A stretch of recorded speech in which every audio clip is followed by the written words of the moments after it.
Hi, I'm Tim Tuller, Canon for Music at St. John's Cathedral, with a couple of words about the music for this Sunday, January 12th. This Sunday is another important liturgical day. We are going to be marking the baptism of Jesus. And so you'll notice a lot of references to baptism in our pieces today and to water. Our prelude is Christ our Lord to Jordan came by Dietrich Buxtehude. And of course, this references Jesus going to the River Jordan to get baptized. And the tune that this piece is based on actually does appear in our hymnal 1982, but it's not one we sing very often. It's not a tune that most modern Episcopalians would be overly familiar with.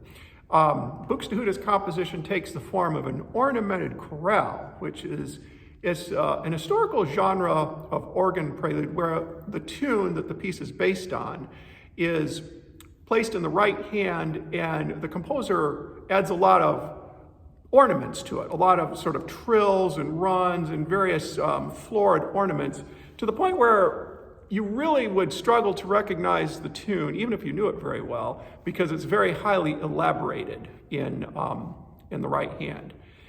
The offertory anthem this Sunday is by the British composer Malcolm Archer. Archer is a very important contemporary English composer and musician, choir director. He's held many important positions in England, including St. Paul's, London.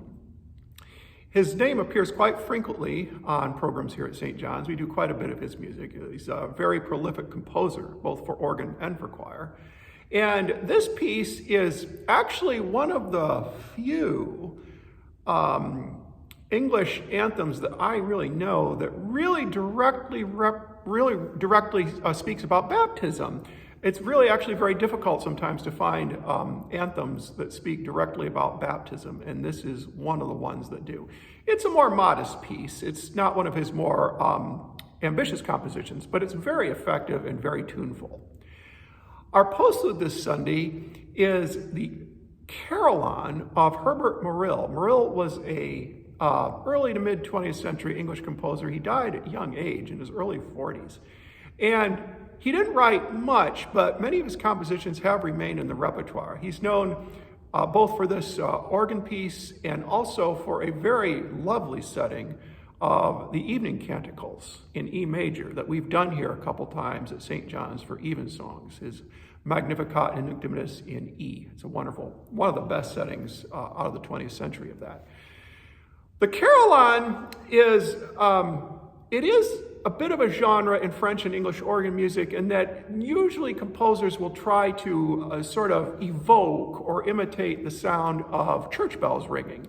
And this piece does that a little bit. It's a little more, the Carillon aspect is a little more ambiguous, but the joyful sort of outburst nature of the piece really does sort of fit that. And so I really hope you enjoy the music this Sunday. It's usually one of my favorite Sundays of the year, and I hope you enjoy it. Thank you.